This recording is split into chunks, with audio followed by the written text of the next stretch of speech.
Yang kedua, jangan sombong. Kalau orang tak perkenalkan dia, aku tak tahu pun, itulah bos kau. Tuan Haji Saipul. Aku lagi bos pada dia pakai, nampak? Tak, sebab dia humble. Dia tak belagak. Kalau orang tak cakap tadi, aku cakap, dia ni tak tahulah projek mana dia jaga ni je. Betul tak? Betul tak? Tu saya kata tadi, dia tak sombong. Nak ke mana sombong, betul tak? Belagak dengan Samsul Debat. Tahun depan ada ceramah lain. Debab, debik, debuk. Tu penyanyi tu dulu, penyanyi bukan main. Tarik tinggi lagi. Tiba-tiba masuk ke Gava Ganza, minta nyawa nyanyi lagu sendiri. Lagu sendiri pun tak boleh nyanyi. Dulu tarik not sampai ke langit. Kalau dia paksa juga dengan dia ke langit. Dulu berlakon watak hero. Sekarang watak jadi driver. Dulu watak heroin dalam majalah URTV Pusat Tengah jadi poster. Sekarang watak orang gaji. Saya cakap Indon ni dah tak ada watak dah untuk dia. Dia cakap apa? Sampai masa, betul tak? Nak sombong dengan apa? Tak payah sombong. Dulu tengok rumah dia besar, besar gila rumah dia. Sekarang dah buruk dah rumah tu. Kan? Dah ada projek-projek baru naik. Rumah-rumah baru. Ui, ini semua ketinggalan zaman. Nampak tak? Dulu pagar kerawang-kerawang. Mana nak nak pagarkan kerawang lagi nak? Semua strip macam tu kan? Kan? Pakai yang anti-theft tu je. Oh, macam tu je. Oh, nampak simple. Nampak rumah lapang sikit. Konsep berbeza-beza. Berubah-ubah. Dulu kereta baru. Berapa lama rasa baru? Kan? 2-3 bulan dah keluar dah. Yang lagi baru daripada tu. Tu saya kata. Kesenangan yang memperdayakan. Tu dia. Kan? Kahwin kesenangan memperdayakan. Mana dia sonok kahwin? Yang ramai seronok nak kahwin. Tengok lelaki ni. Muka menanggung je. Dia patutnya datang sini enjoy tapi buat family. Kau tak payahlah berpura-pura macam kau seronok sangat dengan buat family kau. Tak payahlah. Aku tak. Dah ni contoh. Yang tak bawa family. Kena aku kita buat family ke seorang je. Ada contoh. Kesenangan memperdaya. Mana dia orang sonok kahwin? Yang sonok nak kahwin. Nanti datang tau. Wedding I tau. Nanti pukul 11 dah boleh datang dah besok tau. Pukul 11 datang. Tapi pukul 3 kita dah tak ada dah. Outdoor. Betul tak? Seminggu lepas tu dia masuk kerja orang tanya. So macam mana kahwin? So how? Susah nak jumpa orang sonok. Kebanyakan. Okay lah. Alhamdulillah. So far so good. Belum pernah kita dengar orang cakap. Kenapa aku tak kahwin daripada dulu? Tak pernah dengar. Tak pernah dengar. Jangan nak bohong. Tu saya kata. Sebenarnya kahwinan itu pun satu proses. Kita kenal mengenal antara satu dengan yang lain. Bukan kata kahwin tak seronok. Tak. Dia adventure sebenarnya. Keindahan satu kejayaan itu bukannya pencapaiannya tapi perjalanannya tu. Tu point dia. Yalah, pada orang perempuan lah kan macam tu. Dia akan semua ingat tak bang dulu masa kita susah dulu kan ya Allah tak sangka kita dah sampai ke Avillion. Ambil gambar kan tepi bot-bot ni ya Allah kan macam tu. Iyalah kan. Betul. Jangan risau, lelaki tak ingat tu semua. Tu sebab perempuan, bila you all banyak jasa, jangan mengungkit. Malaikat padam. Macam-macam saya buat untuk abang. Saya lahirkan anak untuk abang, malaikat pun padam. Pahala melahirkan. Setiap petang saya masak untuk abang, nak air kopi, saya buat padam. Tengok orang lelaki. Mana dia ngungkit? Sebab dia tak tahu nak ungkit apa. Apa pula aku nak balas ni? Diam je lah. Jadi orang perempuan untuk mengelakkan pahala kena didak. Kan? Dia cakap. Macam-macam saya bantu abang. Apa dia? Lu fikirlah sendiri. Macam tu je. Macam tu. Jangan tamak. Jangan sombong. Dan yang ketiga, jangan dengki. Dengki bahasa Melayu. Bahasa Arabnya hasad. Punya teruk di Malaysia ni. Dua-dua pakai. Hasad dengki. Apa maksud hasad dengki? Maksud hasad dengki. Simple je, saya bagi terus supaya kita tak nak dengki dah lepas ni. Dengki ni samalah ertinya seolah-olah kita mempersoalkan apa yang Tuhan dah tentukan untuk orang lain. Tu je. Tu je. Dengar-dengar bos kita dapat pergi haji tau ni. Dengar lah. Kata Ustaz Syed Abdul Kadir Al-Jufri, kalau orang lain dapat kegembiraan, hati tak rasa apa-apa, maknanya dengki dah dia. Dengar-dengar bos kita dapat pergi haji ni. Dengar dah. Dengki dah dia. Dengar-dengar kawan kita dapat naik pangkat. Yelah semalam aku dengar agak ada 2-3 orang agak. Baguslah. Maknanya dengki dah ada. Dengar-dengar dia beli kereta baru. Buat loan senang sekarang. La ilaha illallah. Tak ada rasa apa. Dengar-dengar anak dia dapat semua A peksa baru ni. Semalam menteri ada umumkan ada 1,200 orang. Mana anak dia salah seorang lah kot. Maknanya dengki dah ada. Tapi kalau ayat dia macam ni, dengar-dengar bos kita dapat pergi haji tu ni, tak apa kabel pakainya tu. Confirm dengki. Dengar-dengar dia naik pangkat, tak apa dijilatnya bos tu. Confirm dengki. Dengar-dengar dia beli kereta baru, taman dia curi duit deposit tu. Confirm dengki. Dengar-dengar anak dia dapat semua A peksa ni. Macam lah anak dia seorang pandai. Confirm dengki. Tapi sepatutnya macam mana? Bila orang lain gembira, kita pun gembira sama. Macam itulah kita nak, bila kita gembira, orang lain gembira sama. Dengar-dengar bos kita dapat pergi haji tu ni. Ya ke? Ya Allah, Allah. Tuan Haji. Kalau Tuan Haji pergi nanti jangan lupa doakan saya tahu. Saya nak sangat pergilah Tuan Haji. InsyaAllah tak ada masalah. You ada daftar belum? Belum. Macam mana kau nak pergi? Kau belum daftar. Siapa yang baru daftar hari ni, insyaAllah kalau tak ada apa-apa aral minta, boleh pergi pada tahun 2152. 3 kali mati hidup tak boleh pergi tu. Mati hidup, belum. Mati balik 3 kali. Dengar-dengar kawan kita dapat naik pangkat, dia ke Alhamdulillah, apa-apa hal boleh minta tolong dia. Apa susah? Dengar-dengar dia beli kereta baru. Ya ke? Dia dah lah rajin tumpang kawan naik kereta dia, weh. Boleh kita tumpang kereta dia pergi kerja, tak misi minyak, buat tidur. Settle. Dengar-dengar anak dia dapat semua A peksa baru ni. Alhamdulillah. Tak sangka kan ada ke anak-anak staf kita ni. Di kalangan staf kita ni ada juga anak-anak dia yang pandai kan. Maknanya membuktikan kerja kat sini tak halang anak kita jadi pandai. Macam tu lah fikir. Dengar-dengar kawan kita yang seorang ni, ingat tak yang dulu? Alah yang Pak Haji yang dulu pernah kerja kat pejabat kita ni. Yang dulu tu lah, yang dah pencen tu, yang jadi security kat pejabat kita tu. Yang umur 85 tahun. Kenapa? Dia kahwin. Biarlah dia kahwin. Kau tak dengar habis cerita ni. Umur dia 25, bini dia 25. 85 dapat bini 25. Siapa yang baik tak dengki dia akan sebut Alhamdulillah. Rezeki dia dapat isteri yang tegap boleh jaga dia. Macam itulah. Yang dengki tu, malam pertama mati tu. Cuba elok. Cuba elok sikit cakap. Ada je benda nak pertikaikan orang. Alah. Kalau kau tak puas hati sangat, kau tanya dok perempuan ni. Dek ni akan nak tanya sikit. Kenapa kau pilih Abang Haji tu? Bukan umur dia dah banyak ke? Macam mana saya nak cakap pertamanya Abang Haji ni dia sweet. Ambil kau. Sweet orang tua tu. Dia pandai gurau, romantik. In fact, bila kita makan bersuap. Alah, masalah sikit tu biasalah. Apalah masalah dengan makan bersuap tu? Kadang-kadang, abang, itu telinga. Sini bang. Dia dah tak perasan dah telinga dengan mulut dia tak perasan dah. Sini bang. Macam tu. Setiap kali saya marah, dia tak pernah balas balik. Dia ada pokak, tak terangan nak balas apa. Doakan yang baik, itu je. Kemudian seterusnya, apa yang kena ada? Yang kena ada di dalam hati kita. Yang kita kena buat apa dia? Ada percaya pada hikmah, ada hikmah di sebalik satu perkara. Kadang Tuhan tak bagi kita ni, tak bagi kita pangkat tinggi, tak bagi kita ini. Tapi Tuhan bagi apa? Tuhan bagi kita keluarga yang bahagia. Tuhan bagi anak yang baik-baik. Balik rumah, kan? Anak tanya, Mama tak sihat. Mama makan ubat, Mama makan ubat ni, makan ubat. Nanti kalau Mama tak sihat, siapa susah? Semua orang susah, Mama. Sejuk apa, orang perempuan? Sejuk apa? Sejuk hati. Sejuk parut ni kombong kau tahu. Kau fikir kau yang ada parut kan? Kan Allah, anak Mama kan macam tu. Mana ada anak Mama? Jadi mana ada? Tak ada. Mana? Ataupun Tuhan rezekikan kita apa? Dapat isteri yang pandai masak. Allahu Akbar. Lempar-lempar jadi. Bergila tu. Lempar sayur jadi daging. Macam mana dia buat? Pandai betul kan? Tak ada pandai masak lah. Masak-masak sedap aja. Betul. Ataupun Tuhan rezekikan dapat suami yang penyayang. Suami balik rumah. Sayang. Abang balik ni sayang. Abang. Kau masak lah. Saya tahu kan hidup abang macam mana kalau tak nampak muka isteri abang saya. Abang. Kau tak payah nak geli-geli sangat lah. Kau happy kita cakap. Itulah orang perempuan. Ya. Mana dia? Itunya orang perempuan kan. You all nak suami yang macam mana? Cuba cakap sifat yang macam mana you all nak orang perempuan. You all nak suami yang sifat macam mana? Cuba sebut. Sebutlah sifat macam mana. Orang perempuan sebut. Laki dia dengar je sifat macam mana you all nak.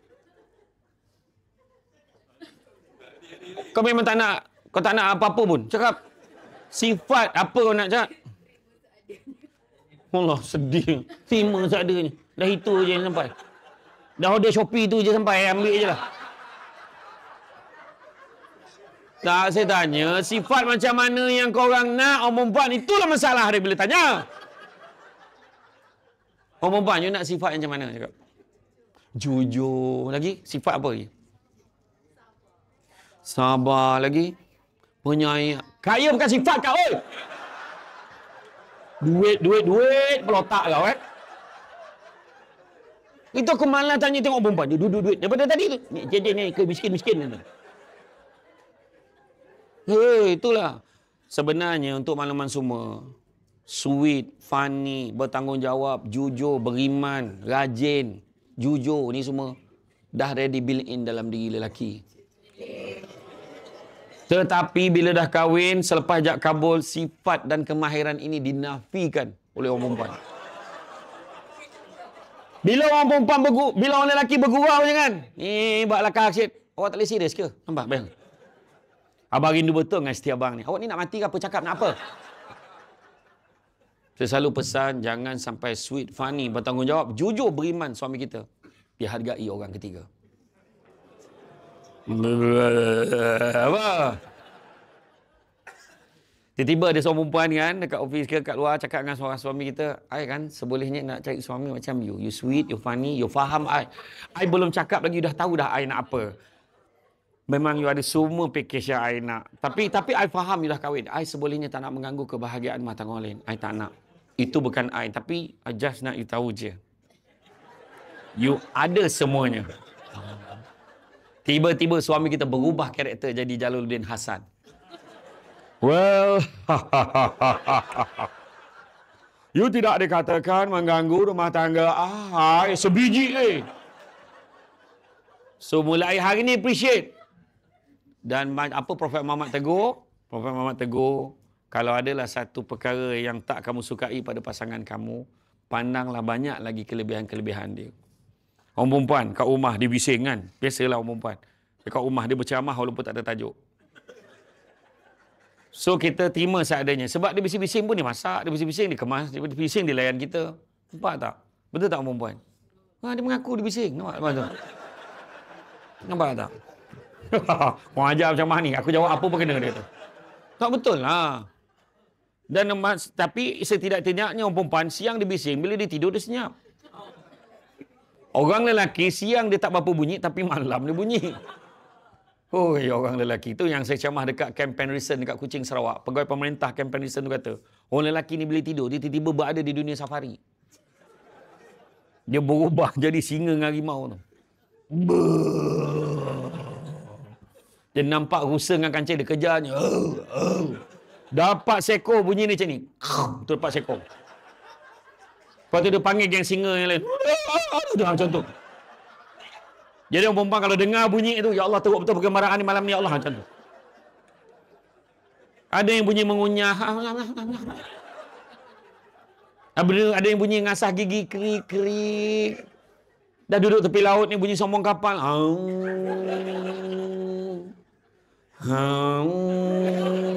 So pagi bini tanya, bang malam tadi berapa banyak pelabuhan singgah? Yang paling popular bunyi apa? Bunyi vibrate handphone.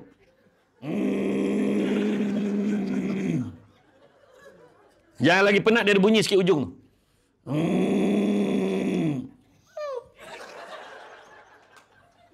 Yang lagi penat dia cakap bahasa Rusia hujung.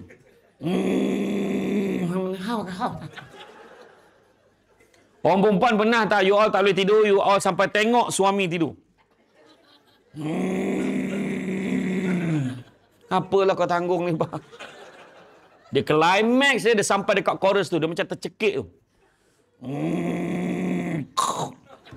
Senyap tu sampai pagi. Letakkan hidung ni, hidup lagi. Ya Allah. Iya. Tapi untuk makluman semua, kami orang lelaki, waktu kami tidur, kami tak dengar apa-apa. Bila kami bangun tidur, okey je. Tapi orang lelaki hati-hati, jangan tertidur dekat tempat duduk, bahaya. Orang lelaki kalau dia tidur tempat duduk, dia boleh terkejut sendiri. Dia boleh terkejut sendiri. So hati-hati, siapa yang tu hati-hati. Jadi mak dia kata ada kebaikan masing-masing. Percaya pada hikmah, tanam tebu di tepi rumah, cabut ubi sampai ke akar. Kalau hidup membaca hikmah, selaut garam terasa tawar. Asyik kita je kena buat kerja, kita nak buat kerja. Akhirnya kita yang akan dapat dipilih untuk naik pangkat, promote dan sebagainya. Jangan petikai, rezeki masing-masing. Kau tengoklah. Yang naik pangkat, pah dia. Aku ni apa Oh, banyak cerita. Kalau khusus pergi luar negara, hantar dia. Khusus pergi Sabah Sarawak, hantar dia. Khusus dekat jalan-jalan tik, hantar aku. Kau hajar. Duduk bayang tu. Alah, khusus pun marah. PD. La ilaha illallah. Marah, PD pun marah. Percaya pada rezeki, itu dia. Seterusnya apa? Bertanggungjawab bila bekerja. Jangan suka menyalahkan orang. Kenapa tak siap kerja ni? Tak tahu. Dia yang letakkan fail di atas meja saya. Tanya dia. Saya pun tak tahu kenapa dia letak fail di atas meja saya. Nah, awak kenapa awak letak atas meja? Saya pun diarahkan. Yang arahkan saya dia. Yang dia pula, saya pun tak ingat siapa suruh saya. Tapi memang bukan saya. Macam cerita bangau. Kenapa bangau kurus? Ikan tak timbul. Kenapa ikan tak timbul? Rumput panjang. Kenapa rumput panjang? Kebau lembu tak makan kenapa? Perut sakit besar? Nasi mentah kenapa? Kayu api basah besar? Hujan turun kenapa? Kata panggil besar? Ular nak makan? Okey. Jadi Tuan Haji Saiful, you kena bangga sebab dia orang hafal lagi lagu tu. Aku saja je cuba. Beria-ria engkau ya. Berkerut muka dia. Lepas ni apa? Tapi dalam banyak-banyak binatang, ada satu binatang yang paling bertanggungjawab, paling gentleman, ular. Bila tanya pada ular, kenapa kau nak makan katak? 3 kali ulang-ulang jawapannya sambil merenung tepat pada mata yang bertanya. Memang makanan aku, memang makanan aku, memang makanan aku. Ada lagi jawapan hujung tu yang tu dah dipadam oleh Jabatan Akib Negara. So what? Dia kata. Selepas ni, kenapa tak siap kerja ni? Minta maaf bos, saya sepatutnya kena buat semalam. Saya memang terlupa. So sekarang bos nak saya buat apa? Itu sebenarnya. Cepatlah, tak payah nak dia. Kita bukannya nak cari siapa salah. Kita nak settlekan masalah. Dan kemudian respon positif. Akan ada sekela daripada masa ke semasa dekat notice board. Mulai beberapa bulan. Semua staff tidak dibenarkan begini. Semua tim hendaklah macam ni. Hendaklah achieve macam ni. Oh, ada yang marah. Sudahlah, menyusahkan orang. Tak pernah fikir kita pun, jalanlah. Yang seorang tu, kau orang muda ni buatlah. Akad nak pencen. Yang seorang tu pula.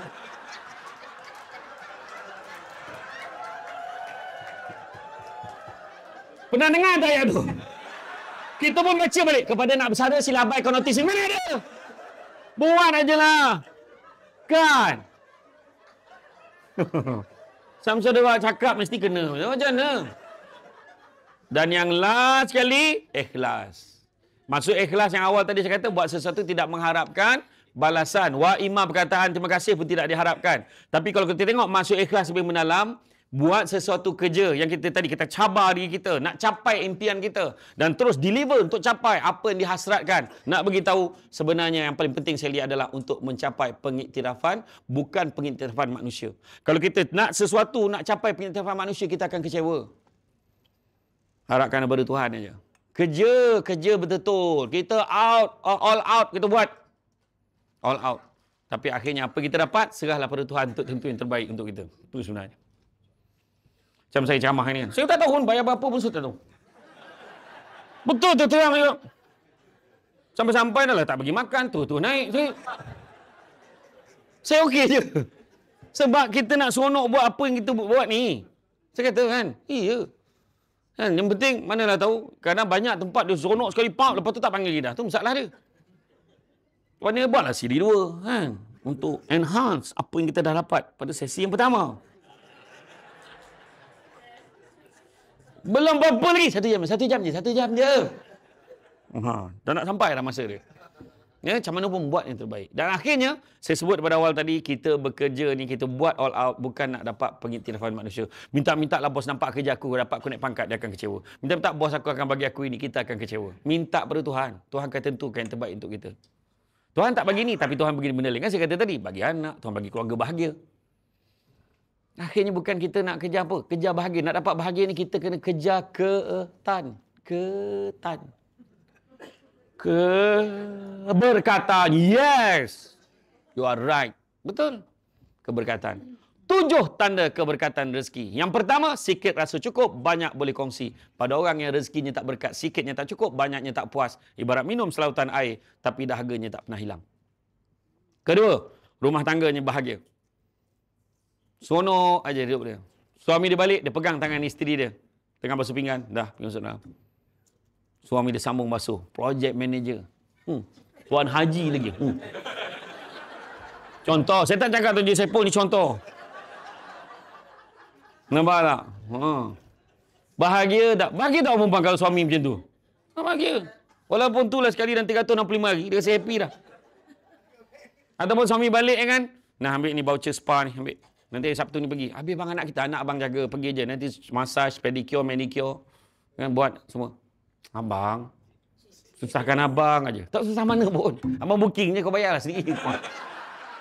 Hajar berjantan. Tak ada abang bayar dah. Abang bayar dah. Abang. Nampak. Suami balik je. Ni. Bancuh air kopi. Dah lama kita tak minum sama. Hari ni abang bawa balik kuih ni. Lambang kasih sayang kita. Kuih lambang kasih sayang. Biar betul abang ni. Kuih apa abang bawa ni? Kuih couple. Mana ada kuih couple? Cukup tengok dalam. Kuih cakui. Bersiat bagi dua. Bersilang makan. Allahu Akbar. Nampak anak.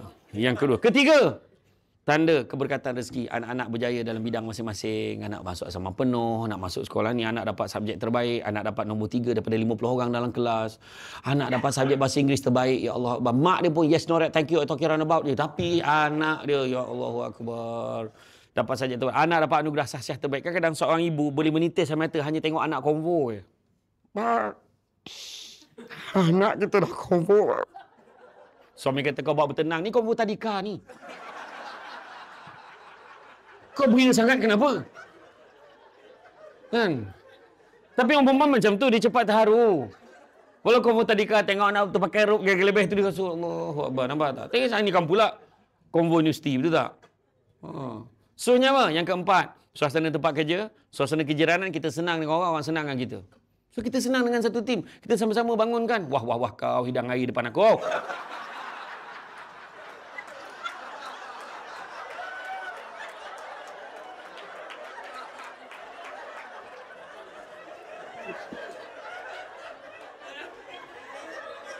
Kau tadi tunggu aku habis dulu. Tak adalah, saja je. Gurau.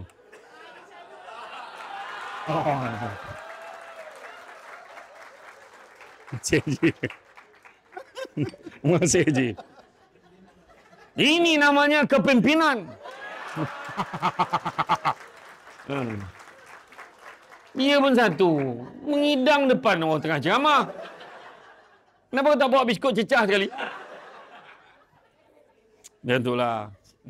Suasana tempat kerja kita senang dengan orang senang dengan kita. Kejiranan pun kita senang dengan orang senang dengan kita. Itu tanda keberkatan juga. Yang kelima, mudah nak buat benda baik. Mudah nak tolong orang. Mudah nak sponsor orang. Mudah nak bagi kebajikan pada orang. Kita nak cari sukarelawan untuk bantu masa banjir. Cepat bagi nama. Kita nak kumpul duit ni, nak hantar dana pergi ke Palestin. Cepat bagi duit, cepat bagi nama. Contohnya. Yang keenam adalah apabila rumah kita sering kali dizarahi tetamu. Itu juga tanda keberkatan rezeki. Ada je orang datang rumah. Tu tak termasuk yang tin Shopee. Tu tak kira. Tu kau yang order. Abang, berkat sampai lagi. Bukan. Itu kau order. Dia mesti dia bawa masuk dalam, jamu dia makan, itu baru berkat. Dan yang ketujuh, bila doa kita mudah dimakbulkan. Jadi, kesimpulan yang boleh saya bagi pada hari ini adalah beberapa hadis Nabi saya petik. Tu kita boleh ambil. Kepada bukan Islam, jangan risau. Ambil je poin yang saya bagi ni. Yang pertama, Nabi sebut, anak-anak Adam, kalau diberikan 2 lembah emas, nescaya dia akan minta lembah yang ketiga. Tak pernah cukup. Itu sebab saya kata, jangan kejar kaya. Pertama. Yang kedua, Nabi pesan apa? Carilah rezeki yang halal. Yang halal itu cukup buat kamu. Maknanya time kerja betul-betul. Jaga amanah. Yang ketiga, Nabi kata apa? Manusia yang paling kaya. Lah, boleh kaya punya. Manusia yang paling kaya adalah manusia yang merasa cukup dengan apa yang dia ada. Yang keempat, Nabi pesan apa? Jangan kamu pandang kecilnya nikmat itu. Tapi pandanglah siapa yang memberikan nikmat itu. Dan Nabi sebut juga lagi, dalam hadis yang lain, Nabi kata, banyak akan melihat yang di bawah daripada melihat yang di atas. Kerana dengan melihat yang di bawah, kamu akan lebih bersyukur dengan apa yang kamu ada. Dan yang ketujuhnya, keenam. Nabi sebut apa? Nabi kata, yang ini ramai orang ingat ni peribahasa, tapi sebenarnya adalah hadis Nabi. Nabi kata apa? Nabi kata, tangan yang di atas lebih baik daripada tangan yang di bawah. Maksudnya apa? Memberi lebih baik daripada menerima. Sesuai dengan target you all, deliver. Beri. beri dan beri tentang apa yang kita patut terima, biarlah Allah tentukan yang terbaik untuk kita. Itu sebenarnya yang kita nak achieve pada hari ini. Okey? Dan ingat, hidup kita ni antara huruf B dan huruf D. Birth and death. Hidup kita ni antara B dan D. Birth and death. Antara huruf B dan D ada satu huruf katakan. C. Kita ada choice. Hidup yang macam mana kita nak jalani. Nak happy, nak ikut amanah yang ditetapkan, insya-Allah kita akan bahagia. Kita akan tenang.